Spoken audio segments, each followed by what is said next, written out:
You wake up, and it's 2015. Maroon 5 shook the world with his new hit Sugar, and you're in the market for a gaming PC.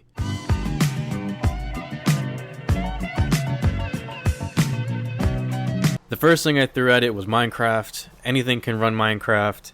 Even a Motorola Razr can run Minecraft. But in this setting here, I am running Minecraft at 1440p, high max settings, everything maxed out, and we're averaging about 75 frames per second. There's no problem here, so frames here are pretty steady. Our next test, we're looking at Battlebit since everyone's talking about it, and I decided to see if Mr. Potato can run it on high settings. From the looks of it, the CPU is at a normal temperature. The GTX 960 isn't breaking a sweat either, and it's providing a steady 75 frames per second, just like we were in Minecraft. Max settings, temperatures are in the normal range, so nothing crazy to see here. And for both Minecraft and Battlebit, I didn't even bother playing in 1080p because I know that we were just going to get higher frames per second than 75. So in both these tests, well, in all these tests actually, I'm just kind of testing at 1440p instead of just 1080p. But you'll see here later down the road that things didn't pan out. In 2008, Left 4 Dead dropped, and Mr. Potato is ahead of its time in this case.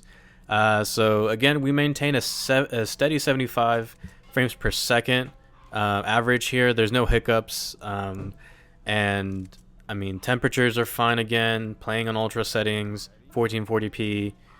At this rate, you can start to see here that if the games you're playing on this type of hardware isn't too demanding, you can pretty much play anything on high settings. So since Mr. Potato aced everything, I decided to throw Fortnite at it, and there's a reason why it was pulled off the App Store on iPhones, is because it didn't really run that well, and that can also be said for Mr. Potato here. Our GTX 960 is really struggling here to maintain a steady frames per second and can really only run on low settings at 1080p, which isn't too bad, but everything I've tested so far is at 1440p.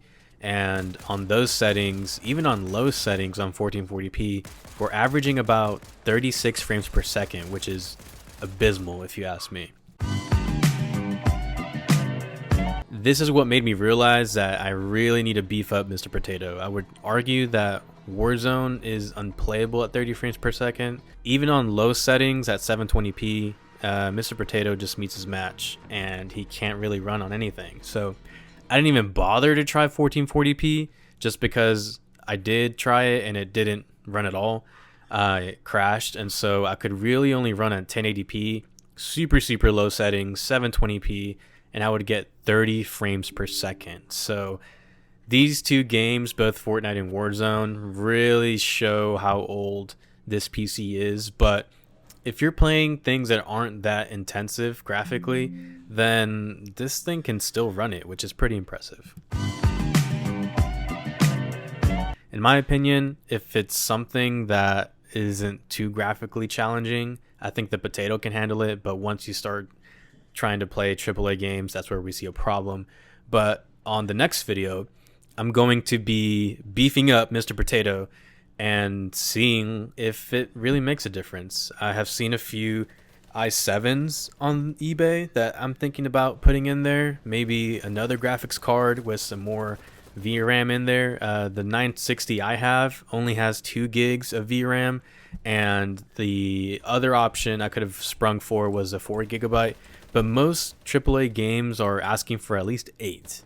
If I'm not mistaken. Thank you so much for watching this video. If you have any questions or if I missed something, please leave it in the comments down below, and let me know if you're interested in seeing Mr. Potato be beefed up, or if I should just start from scratch and create a new build. I know that it's not ideal to upgrade what I have now, considering the motherboard itself is limiting me to a quad-core processor, but I think it would still be pretty cool to see if there's any chance that I can beef up this thing and make it play Warzone and make it beat that 30 frames per second on low settings. So thank you guys so much, and see you in the next one.